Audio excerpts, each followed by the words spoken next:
Good morning, Sarita. Good morning, Krish. Good morning, everyone. किस किसने कल वाला टेस्ट सॉल्व किया?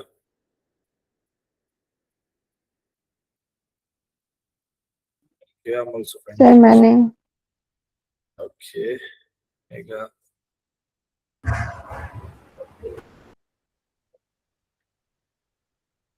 अनु, नितिन, अब ये बताओ कि कल वाले टेस्ट में मतलब प्रॉब्लम किस किस को हुई? ओके, माफी ठाकुर, कल वाले टेस्ट में प्रॉब्लम किस किस बच्चे को आई? नितिन, आपको प्रॉब्लम आई है कोई? Hello, good morning sir. हाँ जी, बताइए। सर कल मेरा प्रैक्टिकल था तो आप बोले थे पूरे दिन में कर देना आप अपलोड। तो मैंने शाम को घर गया था तो कल किया था मैंने, फिर अपलोड नहीं हुआ था, पीडीएफ के फॉर्म में किया था। तो फिर मैंने वो गिटहब पे पुश करके अपने रेपो में तो लिंक डाल दिया, तो आप एक बार चेक कर लेना।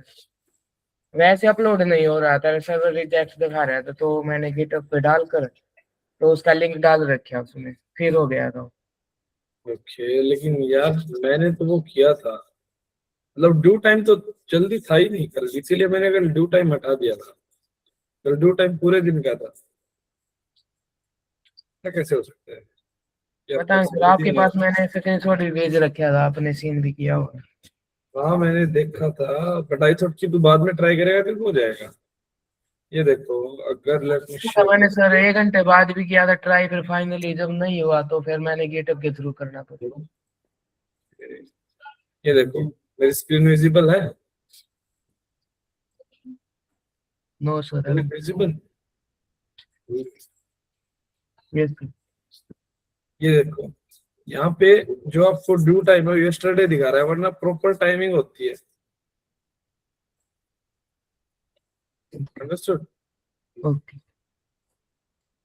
मैंने कल ड्यू टाइम बना दिया था कि भाई पूरा दिन डाल सको, क्योंकि आप सभी बोल रहे थे कि सर हमारी प्रैक्टिकल है, तो मैंने कल ड्यू टाइम तो हटा दिया था यार, फिर क्या दिक्कत है? और ये भी टिक नहीं किया था मैंने, close submission after due time. अगर तुम अभी करोगे सबमिशन तो तब भी हो जाएगा। पता नहीं सर क्या हुआ था कल, तो मैंने तो, मतलब कि 1 घंटा लगातार करता रहा था, मतलब 10-10, 15-15 मिनट के बाद फिर तब पीडीएफ की फॉर्म में नहीं हुआ, तो फिर मैं फाइनली गेटअप के थ्रू ही करना पड़ा, तब वो लिंक हो गया था, वो सही हो गया। ओके, आपके अलावा कौन बच्चा है जिसका ये इशू आ रहा था same?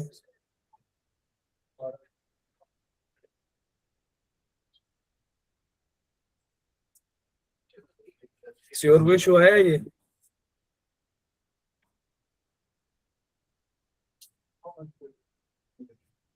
Anybody? Nobody got that issue? Okay.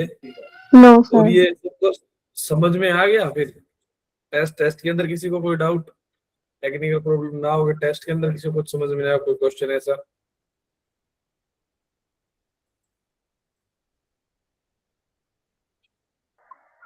No sir, no doubt. Nobody got any doubt. आज 26 बच्चे हैं। ओके, कल कम बच्चे थे यार। तुम 26 के 26 अगर 10 बजे आ जाओ तो मैं 10 बजे क्लास शुरू नहीं कर दूंगी।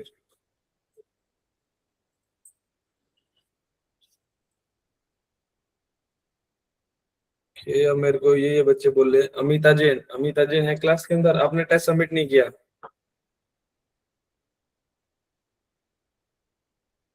अमिता जैन,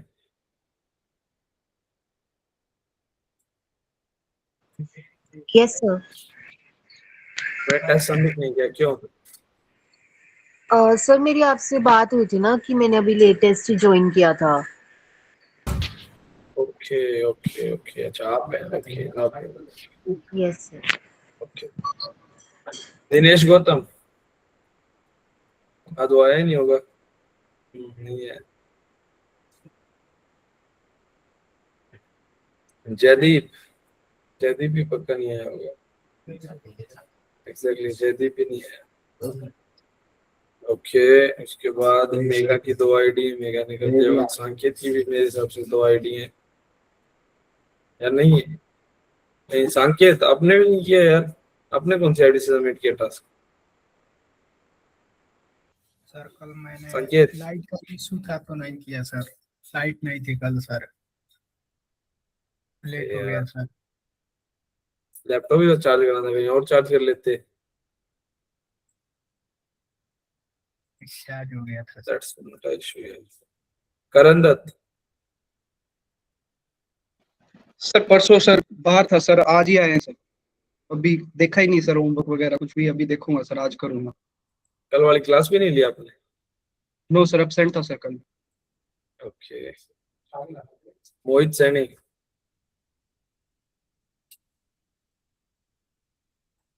क्लास में है या नहीं है? नहीं है। वैभव, वो भी कल जीजू गया था। हाँ जी वैभव। लेट हो गया था सर, लेट देखा था।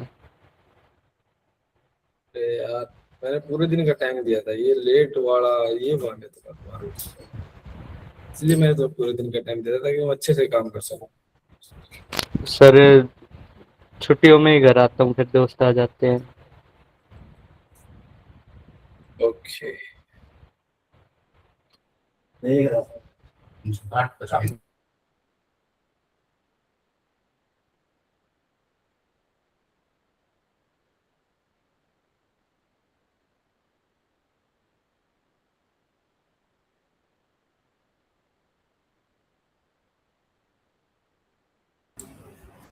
ओके देन, आज मैं जो आंसर की वाली फाइल है उसको भी अपलोड कर दूंगा। अगर किसी को कोई छोटा मोटा issue, nobody is asking, then they can check it from there.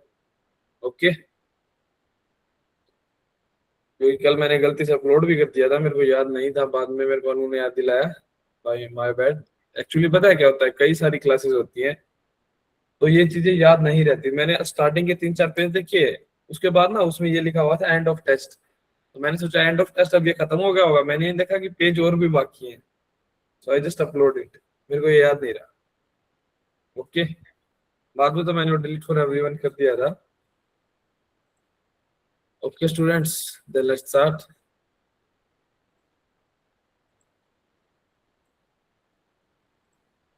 आज का काम शुरू करते हैं आपका। सबसे पहले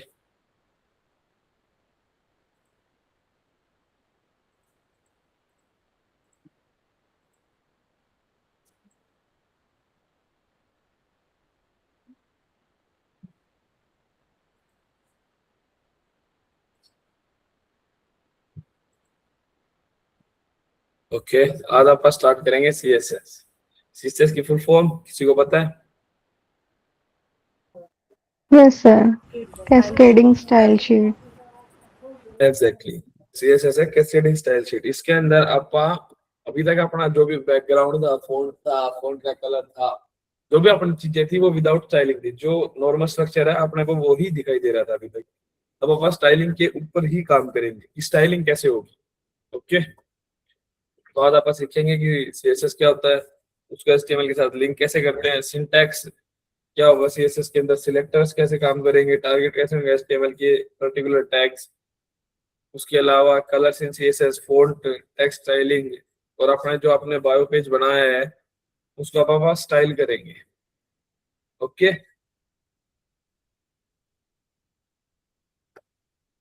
okay students, Yes, sir. Yes, sir. चलो फिर आज का काम शुरू करते हैं। सबसे पहले बात की सीएसएस होता क्या है, जैसे कि नेहा ने बताया कैस्केडिंग स्टाइल शीट। ये एक स्टाइल शीट होती है, इसको अपने को एचटीएमएल के अंदर लिंक करना पड़ता है। जैसे अभी तक आप अपने पेज से लिंक कर रहे थे ना, किसी पे भी क्लिक कर रहे थे एंकर टैग से और आप दूसरे पेज के ऊपर पहुंच जा रहे थे, something like that, but CSS sheet आपको कभी दिखाई नहीं देती। ओके, वो पीछे ही रहती है, it will not come on your screen. लेकिन जो आप स्टाइल कर रहे हो वो आपको दिखेंगे।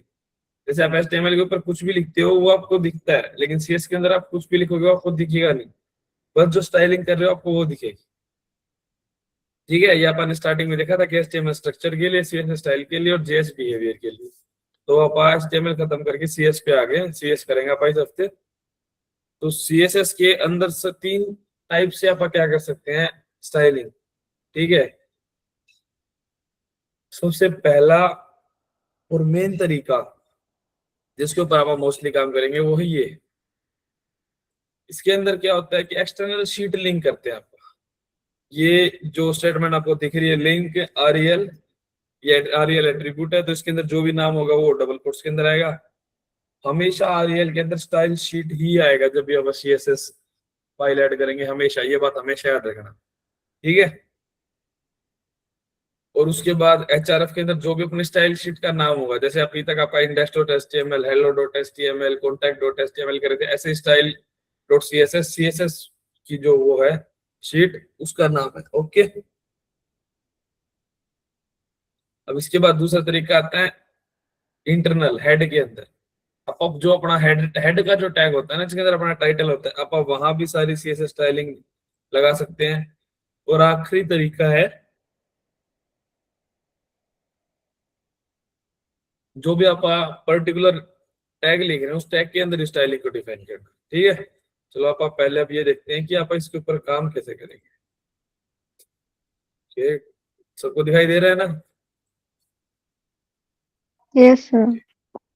जैसे कि आपका यहाँ पे ये रहा टेबल।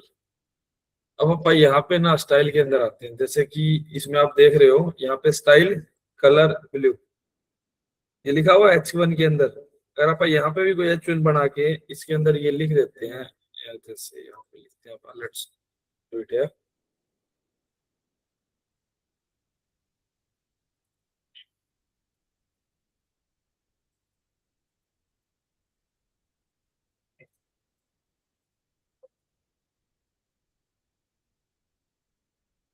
हम अपने को ब्लू कलर की हेडिंग दिखानी है, ठीक है। अगर आप अपना इस पेज को खोलें, अपना पेज,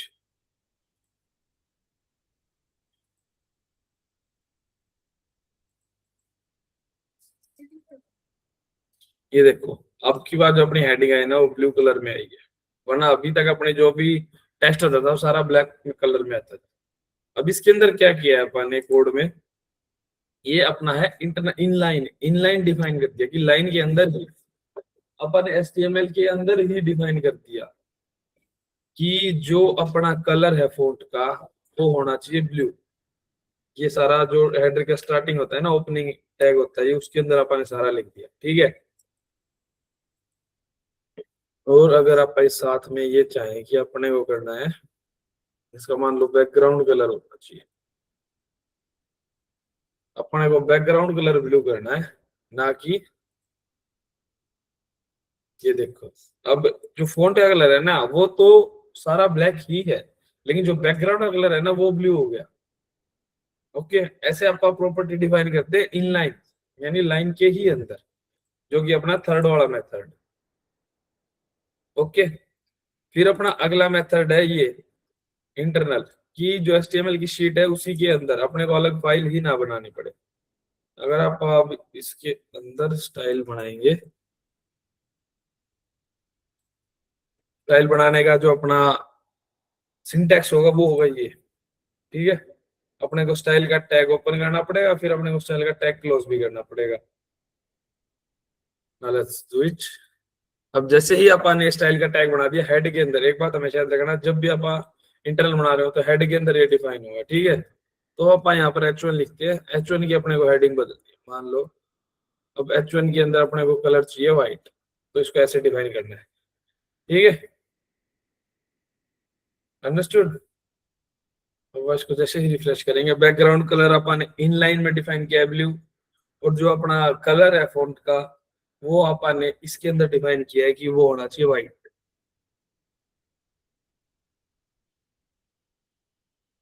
क्लियर टू एवरीबॉडी? किसी को कोई डाउट इसके अंदर? No, sir. कि आज से आपको अब CSS के ऊपर ही काम करना पड़ेगा। अपने अभी तक स्ट्रक्चर बनाना देख लिया, अब अपने को करना है कि अपना पेज सुंदर कैसे दिखेगा, यूजर एक्सपीरियंस कैसे अच्छा होगा, आई प्लीजिंग कैसा बनेगा, ओके। सो ये दोनों तरीके होते हैं, इनलाइन और इंटरनल। ये बहुत कम यूज होते हैं, क्योंकि अगर आप ध्यान से देख रहे हो, मान लो अगर अपने को अब बॉडी के टेबल के अंदर आप अलग डिफाइन करेंगे, TH के अंदर अपने को हर एक टैग के अंदर अलग अलग डिफाइन करना पड़ेगा अगर आप इनलाइन पे काम कर रहे हैं तो वो पॉसिबल नहीं होगा, ठीक है। और दूसरी बात, जो अपन ने यहाँ पे इंटरनल में डिफाइन किया है ना इसके अंदर हेड के अंदर, इसका मतलब इसके अंदर अगर और कोई भी H1 होती या फिर और कोई है, जो भी अपन यहाँ पे टैग लिखा है ना, वो अगर और कोई भी होता तो उसका कलर भी ये हो जाता व्हाइट। इट डजंट मीन की दैट कि सिर्फ एक ही H1 का होगा। मान लो अपन ने TH का कलर करना है यहाँ पे, जस्ट अ मिनट, अपन यहाँ पे TH लिख देते हैं और कलर कर देते हैं व्हाइट की जगह कौन सा करें, येलो। जैसे ही अपन येलो ग्रीन करते हैं, येलो ग्रीन अपन ने कलर कर दिया, ये लो TH का कलर हो गया। लेकिन इसके अंदर देखो ये 3 हेडिंग थी, तीनों TH का कलर बदल गया। यानी अपन ने जो टैग लिखा है ना, उस टैग के अंदर जो भी है, जितने भी वो टैग है, सबका कलर बदल जाएगा। अपने जितने TH होंगे सबका कलर बदलेगा फिर। ओके, ये नहीं होगा कि एक ही का कलर बदल गया जो सबसे ऊपर है, हर एक का कलर बदलेगा इसके अंदर। ये था अभी तक नॉर्मल कि अपन नॉर्मली कैसे काम करते हैं। अब आएगी मेन चीज की जो मोस्टली यूज होती है, उसके अंदर काम करेंगे अपन ऐसे। सबसे पहले ये, फिर अपना लिंक, ठीक है, फिर अपने REL, फिर इक्वल टू, इसके बाद अपन लिखेंगे स्टाइल शीट। स्टाइल शीट के अंदर आप href के अंदर अपन लिखते हैं स्टाइल अपन लिखते हैं हेलो। ये स्टाइल नाम से अपनी पहले ही बनी हुई है, hello.css। ठीक है, अब जैसे ही अपन यहाँ पे एक और फाइल बनाने पड़ेगी अपने को, जो अपन ने नाम दिया है hello.css। ठीक है, अब आप यहाँ पे जो देख रहे हो PDF के अंदर कि यहाँ पे जो नाम लिखा हुआ है href style.css, ये जो पूरा नाम लिखा हुआ है ना यहाँ पे, इसका मतलब यही है जो अपन यहाँ पे सेम लिखा है कि जो अब इस पूरी HTML पेज के अंदर स्टाइलिंग होगी वो इस शीट के हिसाब से होगी, जो कि है hello.css। अगर मैं आपको दिखाऊं तो H1, अब H1 की जगह ना बाकी और कोई टैग लेते हैं, जैसे कि इसको हटा दें हम, टेबल टैग। तो अपने पास कोई काम नहीं टेबल टैग का। अब यहाँ पे बनाते हैं H2।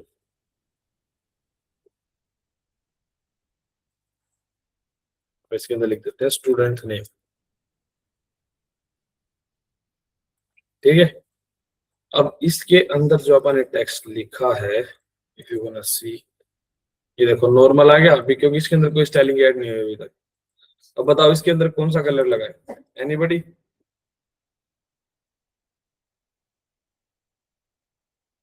Nobody gonna speak, okay, then I will do it. H2 curly braces, हमेशा याद रखना ये रूल है कि आप इसके अंदर लिखना कैसे अपने को। तो इसका कलर रख देते हैं रेड।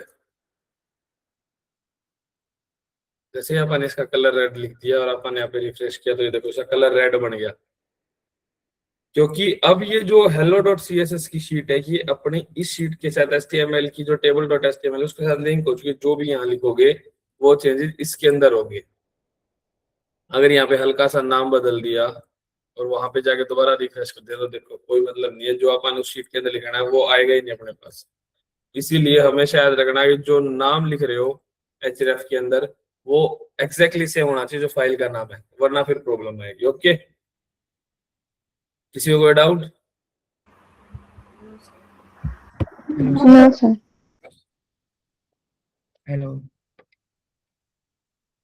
हाँ जी, सर, जैसे आपने एक्सटर्नल CSS भी दे दी और इनलाइन CSS भी दे दी, फिर मतलब ये H1 टैग है उसको दोनों CSS मिल गए, तो प्योरिटी किसको ज्यादा मिलेगी, किसकी मतलब कि वो ले लेगा?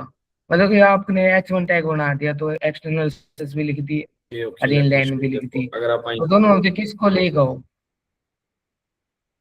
अभी दिखाते हैं आपको। जैसे कि अपन ने यहाँ पे जो कलर बना देते हैं इसका, अपन इसका कलर रख दिया है ब्लू। ठीक है, अरे यार ये ना AI ऐसे ही दिमाग खाता है एट द एंड। अब हम इसका कलर करते हैं ब्लू। ओके, हो गया। जैसे कि अब अपन ने यहाँ पे इसके अंदर तो ब्लू लिख दिया, यही है ना आपका क्वेश्चन, और यहाँ पे अपन ने लिख दिया रेड H1 का अंदर। तो H1 अब क्या बनेगा? एग्जैक्टली सेम, यही आंसर, यही क्वेश्चन है ना आपका Nitin? Yes sir, yes sir. तो इफ यू गोना सी कि ये प्रायोरिटी देगा हमेशा ही इनलाइन वाले को, कभी भी इनलाइन के बाहर, क्योंकि ये पता है क्या होता है, कई बारी आप कोड करोगे ना तो आपने कहीं पे गलती से मान लो आपके पास बहुत सारे पैराग्राफ टैग है, H1 तो मान लिया एक होती है, लेकिन H1 टैग की जगह आपके पास पैराग्राफ कई सारे हैं। अब अपने को पैराग्राफ के ऊपर काम करना है, अपने सभी पैराग्राफ का कलर एक कर दिया, लेकिन आप चाहते हैं एक का पैराग्राफ का कलर अलग हो जाए, आप उसको स्टाइल शीट में ना डिफाइन करके आप उसको डायरेक्ट इनलाइन डिफाइन कर देते हैं। ठीक है, हाँ, तो हमेशा जो प्रीफरेंस है वो इनलाइन को मिलती है। ओके, किसी और को कोई डाउट?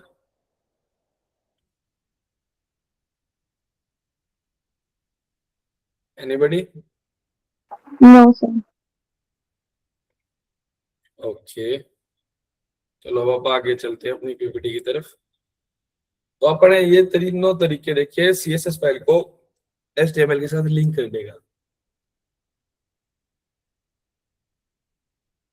पहला है एक्सटर्नल शीट की आप एक अलग शीट बना के उसके अंदर ऐड कर दें अपनी जो भी सीएसएस स्टाइलिंग है। दूसरा है इंटरनल की आप हेड टैग के अंदर ही सीएसएस बना दे, ये बहुत कम यूज होता है। जो सेकंड वे है इंटरनल वाली, ये बहुत ही कम यूज होता है।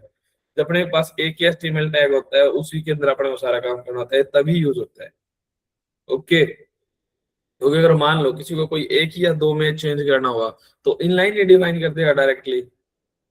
समझ रहे हो मैं क्या कह रहा हूँ? कि वो डायरेक्ट इनलाइन टैग के अंदर डिफाइन कर देगा, एक दो के अंदर करना है वो। और किसी को ज्यादा करना है तो एक फाइल को ज्यादा कॉम्प्लेक्स नहीं बनाएगा, वो अलग फाइल्स ही बनाएगा फिर उसकी। ओके, तो अलग फाइल्स बनाएगा तो फिर वो थर्ड मेथड हो गया। इसलिए सेकंड मेथड आपका बहुत ही कम यूज होता है।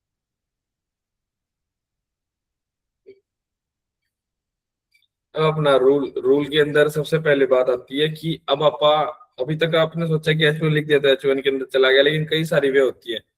आपको मान लो 3-4 पैराग्राफ है उनका अलग कलर रखना है, 3-4 पैराग्राफ है उनका अलग रखना है, और एक जो पैराग्राफ है उसका अलग रखना है।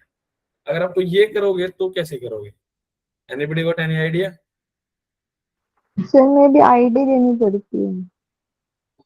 एग्जैक्टली, आईडी और क्लास देनी पड़ती है। ओके, सो जब तक अपने को सबके ऊपर काम करना है ना, सब के ऊपर, तो आप उठाएंगे डायरेक्ट टैग। जैसे इसके अंदर यहाँ पे H1 टैग उठा रखा है। ओके,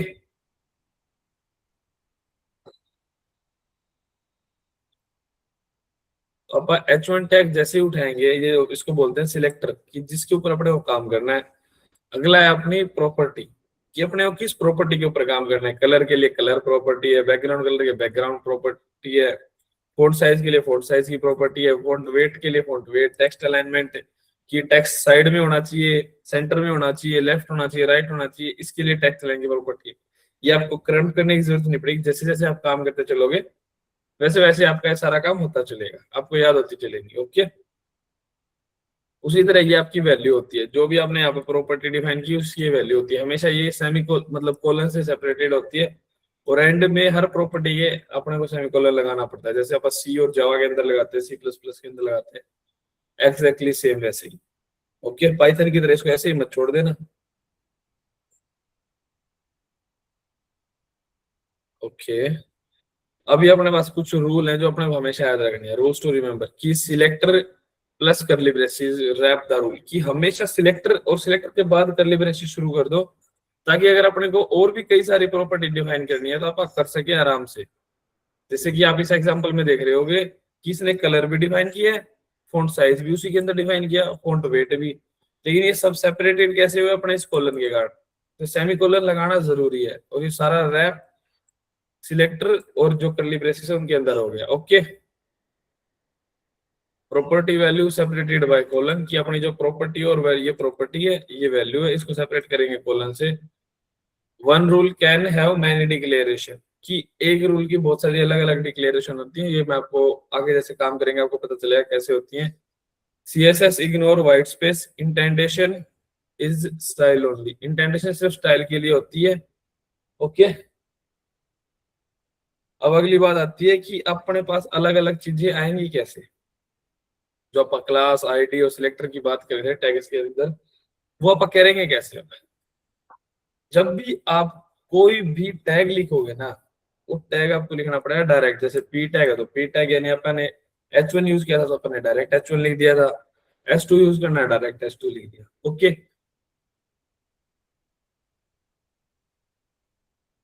लेकिन अगर अपने को पूरी क्लास के ऊपर ही मान लो अपने 3-4 को एक क्लास दे दी, जैसे कि अपा करते हैं, चलो थोड़ा सा कोड के ऊपर आते हैं, ये अब अपन इनलाइन को हटा देते हैं, तो inline है, इसको हटा देते हैं।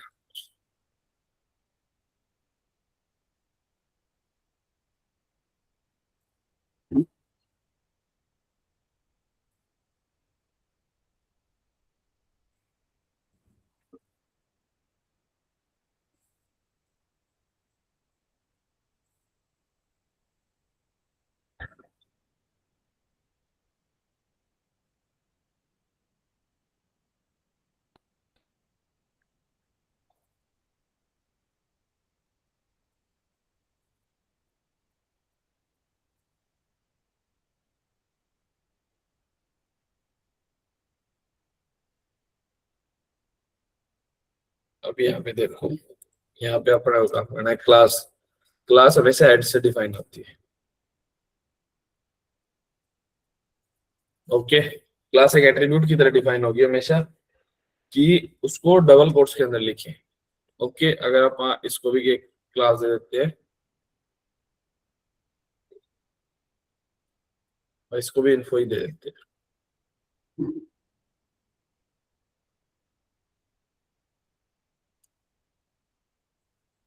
अभी यहाँ पे आप आते हैं। अब इसके अंदर आप जैसे ही देखोगे कि जब भी आप कोई क्लास के अंदर डिफाइन करेगा तो यहाँ पे ना पहले डॉट लिखना पड़ता है, उसके बाद क्लास का नाम लिखना पड़ता है। ओके, हमेशा डॉट उसके बाद क्लास का नाम, ये रूल मस्ट है, इसको मत भूलना। ठीक है, अब आप जैसे ही यहाँ पे लिख देंगे कि डॉट इन्फो लिखते ही अपने को यहाँ पे जो भी प्रॉपर्टी थी उसकी कलर ब्लू, फिर इसके पास कॉलर, फिर बैकग्राउंड कलर येलो, अब अपन ये डिफाइन कर दी।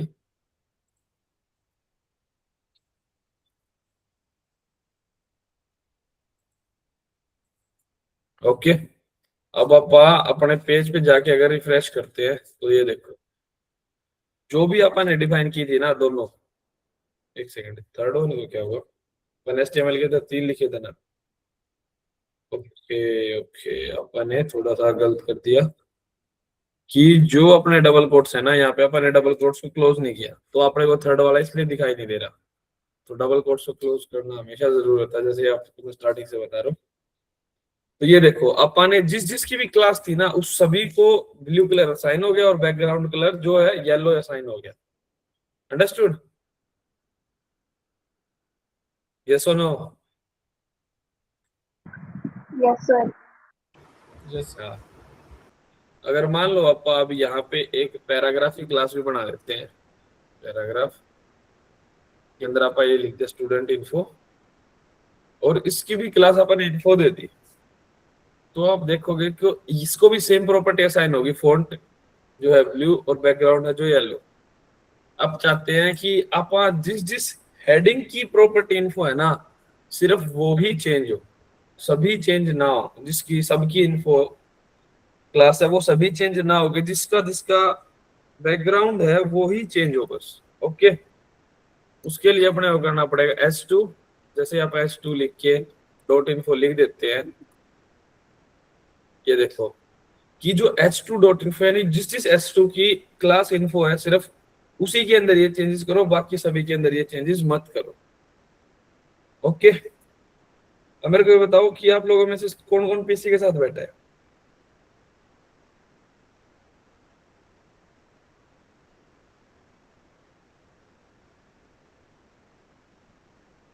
एक बार सभी बच्चे अपना अपना पीसी के ऊपर बैठे हो तो थोड़ा सा लिख के देखो, कोड करके देखो, स्टार्ट मेरे साथ ही।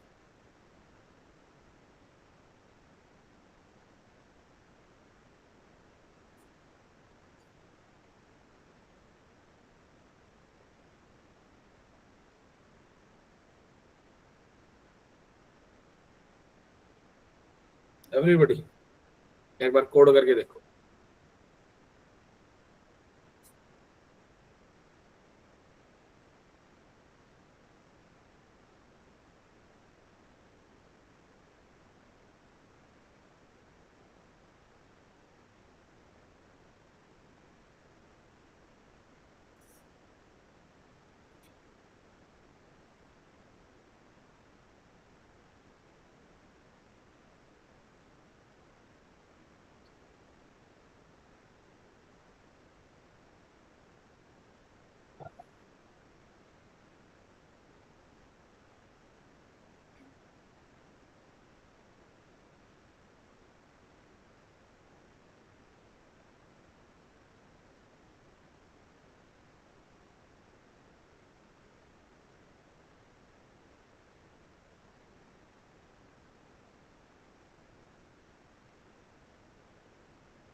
ओके, सबने ट्राई किया और कर रहे हैं, ये सुनो।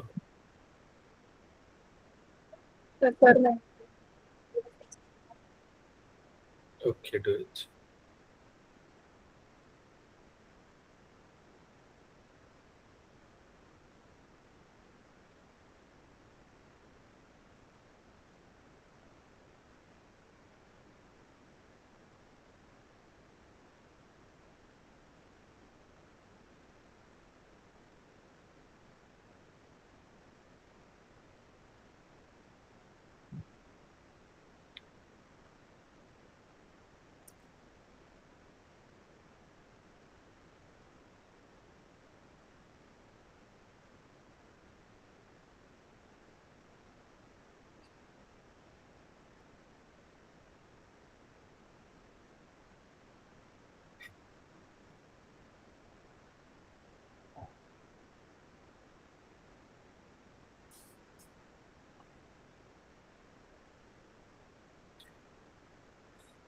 Okay students, everybody might be tried. अब बाद में ट्राई करना, आई डेंट थिंक सो कि जैसे कि अपने पास क्लास का टाइम कम है, फिर आज की पीपीटी एक बार पूरी करते हैं, फिर आप लोग ट्राई कर लेना, ठीक है? सो कम बैक टू मी। सभी को स्क्रीन विजिबल है ना? Yes. तो आप इसके अंदर देख रहे होंगे कि तीसरा जो अपना है वो है आईडी। अब हर एक आईडी को स्पेसिफाई, अभी तक क्लास किसको डिफाइन करते हैं कि जैसे आपकी पूरी क्लास होती है, उस पूरी क्लास को कोई काम असाइन कर दिया। आईडी होती है हर एक स्टूडेंट की अपनी अपनी। तो हर एक स्टूडेंट अपना अपना कैसे अलग अलग कर सकता है, उसके लिए अपने पास आईडी है। आईडी को अपन कैसे डिफाइन करके काम करते हैं, अपन यहाँ पे मान लो कुछ भी, अपन यहीं पे आ जाते हैं H2। H2 के अंदर अपन इसको अब आईडी भी दे दी।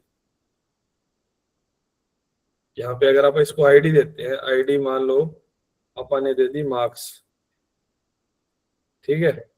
जैसे ही आप इसको आईडी मार्क्स दे रहे हैं और यहाँ पे अगर अपने को मार्क्स के ऊपर अब कुछ कंटेंट डिफाइन करवाना है, तो अपने को क्या करना पड़ेगा, हैशटैग और उसके बाद मार्क्स। हैशटैग के बाद आईडी लिखनी है हमेशा। हैशटैग के बाद आईडी क्यों लिखनी है? क्योंकि ये भी बिल्कुल सेम एग्जैक्टली वैसा ही रूल है जैसे कि डॉट के बाद आप क्लास लिखते हैं, ओके?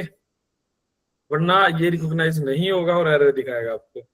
अब आप अगर अपने पेज पे जाके यहाँ पे रिफ्रेश करते हैं तो ये देखो, जो कलर है ना मार्क्स वाले का वो ग्रीन हो गया, अभी तक उसका कलर ग्रीन नहीं था। जैसे नितिन ने पूछा था कि सर प्रेफरेंस किसको मिलेगी, प्रेफरेंस अगर क्लास और आईडी दोनों चीजें हैं तो आईडी को मिलेगी। बाकी मोस्टली क्या होगा कि जो कोड नीचे लिखा हुआ है ना उसको ज्यादा प्रेफरेंस होती है। ओके, क्योंकि पहले तो ये डिफाइन हुआ, पहले तो उसको ये कलर दे दिया, अब दोबारा जब फाइल रन हो रही है तो ये तो रन हो चुका है, अब ये रन हो रहा है, अब इसको प्रेफरेंस मिलेगी कि इसके ऊपर ये काम हो गया, कि एक के ऊपर एक काम हो जाता है। समझ रहे हो? जो बाद में लिखा होगा उसको प्रेफरेंस ज्यादा मिलेगी। अंडरस्टूड? Yes, sir. तो अपन ने आज 3 तरीके देखे हैं कि सीएसएस शीट को कैसे डिफाइन करना है, और एग्जैक्टली सेम 3 तरीके देखे हैं टैग, आईडी और क्लास, किन के साथ कैसे काम करना है। ओके, अब ये कुछ अलग अलग प्रॉपर्टी है, पैडिंग, फॉन्ट साइज, इनको आप जैसे जैसे आगे बढ़ते चलेंगे आप देख सकते हैं। बाकी मैं चाहूंगा कि आप सभी बच्चे एक बार खुद से ट्राई करें, कुछ भी लिख दो यार, क्या मतलब अभी कोई प्रोडक्शन कंपनी थोड़ी है कि कुछ गलत कोड लिख दिया तो आपको दिक्कत हो जाएगी। कुछ भी लिख दो, कोई भी प्रॉपर्टी लिख दो और काम करके देखो। जितना एक्सपेरिमेंट करोगे उतना ही अच्छा रहेगा आप लोगों के लिए। एरर आ रहा है उस चीज में तो उसको डिलीट कर दो, कुछ और लिख लो। उसमें एरर नहीं आ रहा तो भाई सही है, तो इसमें एरर नहीं आ रहा। तो एक्सपेरिमेंट आपको करते रहने चाहिए, ठीक है। उसके बाद है अपने पास सिलेक्टर स्पेसिफायर। अपने पास सिलेक्टर स्पेसिफायर के अंदर क्या है कि when two rules are targeted at the same element, तो कौन सा जीतेगा। Is set CSS rule to decide which style sheet win when multiple target element same होगा, तो हायर प्रायोरिटी किसको मिलेगी। सबसे पहले हायर प्रायोरिटी मिलेगी इनलाइन स्टाइलिंग को। ओके, जैसे मैंने अभी नितिन ने पूछा जब बताया कि इनलाइन के अंदर जो भी लिखा होगा उसको हायर प्रायोरिटी है। ओके, उसके बाद आईडी सिलेक्टर को, जैसे मैंने आपको बताया क्लास के ऊपर आईडी को मिलती है प्रायोरिटी, जब मैंने क्लास के अंदर जो भी कर दिया डिफाइन उसके बाद मिलेगी आईडी को प्रायोरिटी, और फिर आईडी के बाद क्लास को priority. Priority at the end जो होगी वो मिलेगी एलिमेंट सिलेक्टर को। जैसे अपना कोई भी टैग P, H1, S2 जो भी अपना टैग है उसको एट द एंड मिलेगी, ठीक है। प्रायोरिटी लिस्ट सबको समझ में आ गई? Yes, sir. ओके, अब ये कुछ आपको एग्जांपल है कि आप कैसे कैसे डिफाइन कर सकते हैं अपने कलर्स को। ये कलर्स इन सीएसएस है कि डोजर ब्लू, ये अलग अलग नाम है। सबसे पहले जो अपने नेम्स है, लेकिन कई बार क्या होता है कि जो शेड्स है ना उनके नाम प्रॉपर याद नहीं रहते।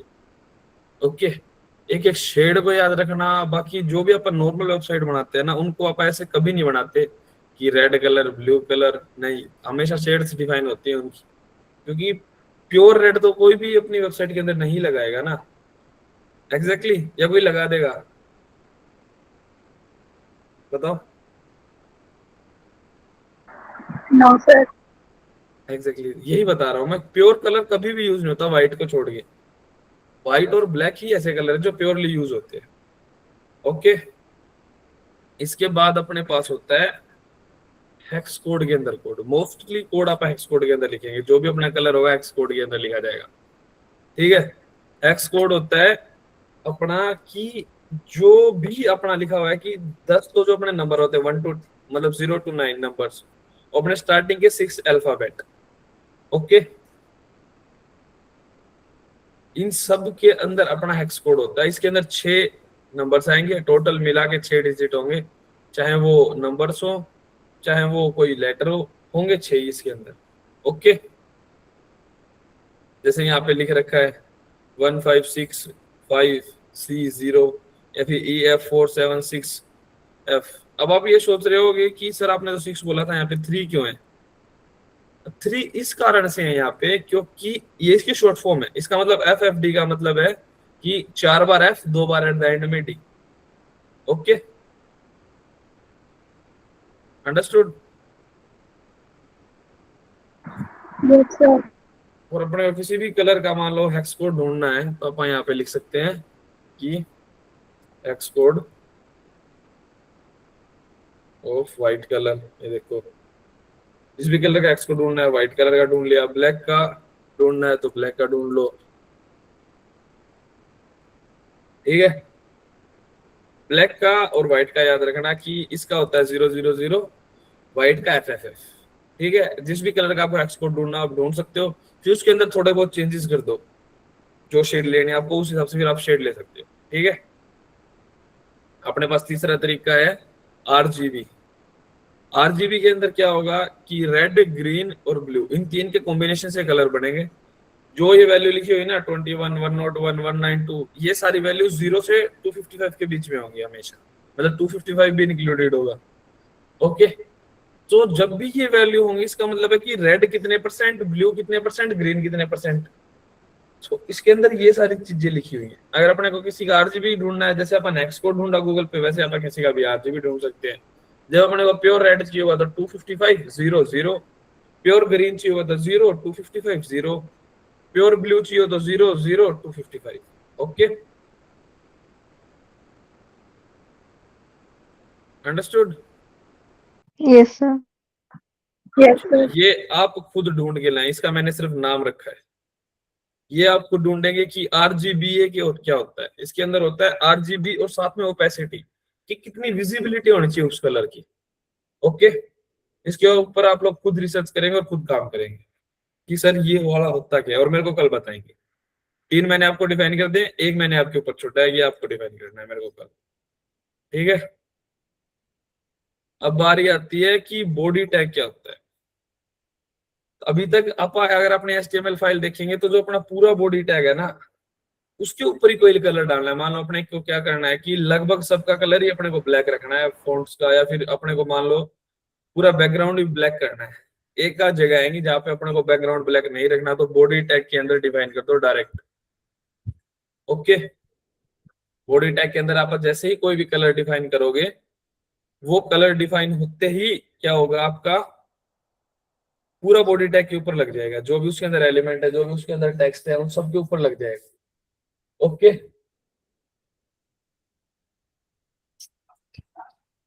ये है अपना। अभी आप देख रहे हो कि फॉन्ट फैमिली, ये अपने वो फॉन्ट स्टाइल होते हैं, जैसे इंटर, सैंस सेरिफ, ये अलग अलग, जैसे वर्ड में, पावर पॉइंट में देखे होंगे आप लोगों ने, ये होते हैं अलग अलग फॉन्ट। इनको अपन ना गूगल से पिकअप करते हैं, गूगल से अलग से लिंक उठा के लाना पड़ता है। गूगल के फॉन्ट्स होते हैं, वो आप कल करेंगे। आज के लिए वो मेरे हिसाब से ज्यादा हो जाएगा। ओके, आपको हल्का सा आइडिया दे देता हूँ मैं गूगल फॉन्ट्स को कैसे असेंबल करते हैं। ये देखो, जैसे अपन स्टाइल शीट बनाई थी ना, वैसे ही अपने को स्टाइल शीट की तरह ही गूगल फॉन्ट्स कनेक्ट करने होते हैं। href के अंदर अपने को ऐसे लिंक्स लिखने होते हैं। ओके, अब इसको एक बार ट्राई कर लेना, बाकी मैं आपको कल पूरे अच्छे से समझाऊंगा। Everybody got it? किसी को कोई doubt? No, sir. No sir. Okay, किसी को कोई डाउट है तो अभी बता दो।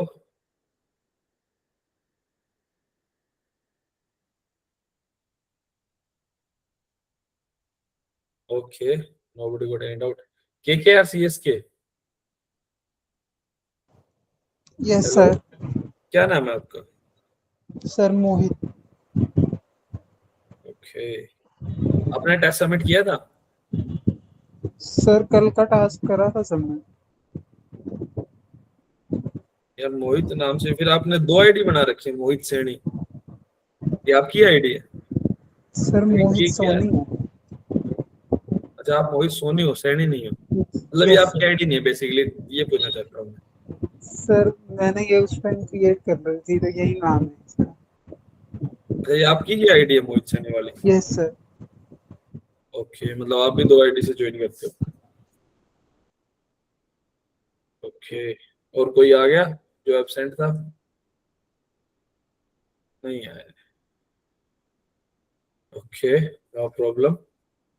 अब मेरे को ये बताओ, आज की क्लास में किसी बच्चे को कोई भी डाउट हो अपनी स्टाइल शीट के अंदर, फिर आप हैंड्स ऑन एक्टिविटी और टास्क के ऊपर आएंगे।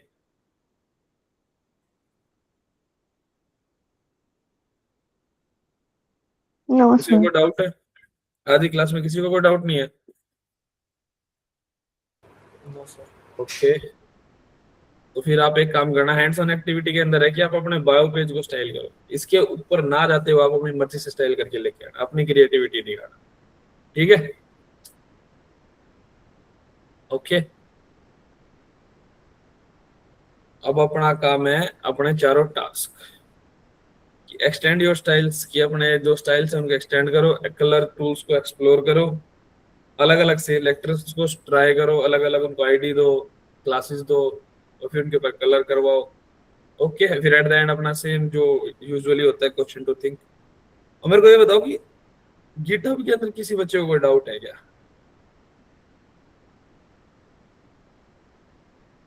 गिटहब के अंदर किसी को भी कोई डाउट? अभी पूछना है तो पूछ लो, फिर मैं बाद में नहीं बताने वाला। सर जहाँ से आपने छोड़ा था ना आगे करवा दो। मैम आपने फिर पीपीटी देखी ही नहीं, वो आपने खुद से ट्राई नहीं किया? No sir. Okay no problem, मैंने आपका वो डाउनलोड करवा दिया था। आप एक बार आज पीपीटी देखना, पीपीटी के ऊपर काम करना। जिस भी बच्चे ने उस पीपीटी के ऊपर काम नहीं किया है ना, वो सभी आज उस पीपीटी के ऊपर एक बार पढ़ो, काम करो। कोई डाउट आता है मेरे से पूछो। स्पून फीडिंग नहीं करनी है अपने को, ओके? Okay sir. मतलब वरना कोई बड़ी बात नहीं है, मैं करवा दूंगा एक एक्स्ट्रा क्लास लेके। मैं नहीं चाहता आप सभी टेक के बच्चे और डेवलपर्स कभी भी वो काम नहीं करते कि उनको सब बताया जाए, क्योंकि उसके बाद क्रिएटिविटी खत्म हो जाती है खुद की। मैं आपको जो टास्क दे रहा हूँ ना, डेवलपर के अंदर सबसे मेन चीज होती है क्रिएटिविटी, ओके? तो एक बार आप खुद ट्राई करना, अगर कोई डाउट आता है तो मैं डेफिनेटली बताऊंगा, okay? Hello okay sir. Sir. हाँ जी बोलो। सर जैसे गिटहब पे एज ए ग्रुप कैसे काम कर सकते हैं? जैसे मैंने फ्रंट एंड लिख दिया, किसी ने कोई बैक एंड लिखना चाहता है, उसमें एज ए ग्रुप कैसे काम कर सकते हैं एक टीम की तरह? कोलैबोरेटर का होता है उसमें ऑप्शन, इनवाइट कोलैबोरेटर, आप उसको एक्सप्लोर करना, ठीक तो है? जो मेरा फ्रंट एंड कोड है उसके पास चला जाएगा? हाँ, तो मतलब कि वो दोबारा उसके पास मतलब फिर एक्सेस चली जाएगी। मतलब सर दोबारा कमिट करना चाहता तो कोलिजन का इफेक्ट नहीं पड़ेगा कुछ? पता है क्या होता है इसके अंदर ना, फिर ब्रांचेस बनती है। आप इसमें देखते होगे ना, जब भी आप पुश करते हैं तो आप लिखते हैं मेन ओरिजिन, मेन ब्रांच के अंदर आप सारा काम करते हैं, ये सुनो, यस सर। लिखते हैं ना आप कमांड के अंदर, यस तो सर। उसके अंदर ना ब्रांचेस बनती है। तो फिर आपको अलग अलग ब्रांचेस के अंदर काम करना पड़ता है। आप एक ब्रांच के अंदर काम कर रहे हो, आपका दोस्त दूसरे के अंदर कर रहा है, मेन के अंदर आप कोई सही काम नहीं कर रहे, या फिर मेन के अंदर जो भी कर रहा है वो सारा मेन में चल रहा है, अलग अलग के अंदर अलग अलग चल रहा है। फिर एट द एंड आप लोग कोड एक दूसरे के पास भेज के फाइनल करके उसको फिर मेन में पुश करते हो, ठीक है? Okay sir. जैसे दूसरा सर ओवरराइड करता है फिर हमारा कोड, जैसे फ्रंट एंड मैंने लिख दिया तो ओवरराइड करके करेगा यार फिर? अगर जो आप सिनेरियो बता रहे हो फ्रंट एंड और बैक एंड का अलग अलग, उसके अंदर तो जरूरत ही नहीं है यार। जैसे कि आप लोग क्या करो कि दो अलग अलग रेपो बना लो, एक बंदा फ्रंट एंड पुश करता रहे, एक बंदा बैक एंड पुश करता रहेगा। Understanding what I am saying? Okay. Let me show you something. जैसे कि अगर मैं आपको दिखाऊं, आपको दिखाता हूँ। अब अगर आप बाद में आगे चल के थोड़ा सा कॉम्प्लेक्स पे काम करोगे, एक सेकंड, शायद यही है, नहीं ये नहीं है, ये देख रहे हो? अब बैक एंड का अलग फोल्डर है, फ्रंट एंड का अलग फोल्डर है, समझ रहे हो? ओके। और what are merge conflict in Git, एक बार बेसिक कर लो फिर मर्ज के ऊपर भी आते हैं, ओके? साहिल थोड़ा सा बेसिक कर लो, फिर अब हम मर्ज के ऊपर आएंगे। सभी बच्चे एक बार बेसिक कर लेंगे ना, फिर मैं एक्सप्लेन कर पाऊंगा क्लास के अंदर, वरना आधे बच्चे सभी बच्चों के ऊपर से जाएगा, एक बच्चे को समझाना, फिर आई डोंट थिंक सो कि वो क्लास के अंदर कोई अच्छा काम है। अगर आपको कोई पर्सनली डाउट है तो मेरे से पूछ लेना, ओके? मैं आपको बता दूंगा। ऐसे करना नितिन, थोड़ा सा काम। रेपो भी दो अलग अलग बनाओगे ना, तो उसके अंदर ऑप्शन होता है, जब भी आप बैक एंड और फ्रंट एंड अलग अलग पुश करते हैं ना, तो उसके अंदर भी ऑप्शन होता है कि अपने को दोनों के अंदर अलग अलग चुनना होता है। अगर आप सेम रेपो भी ले सकते हैं और अलग अलग रेपो भी ले सकते हैं, okay? Okay thank you sir. हाँ जी, ऐसे काम करके देखना। और किसी को कोई डाउट?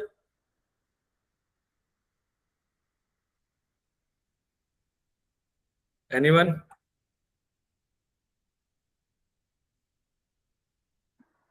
No, sir.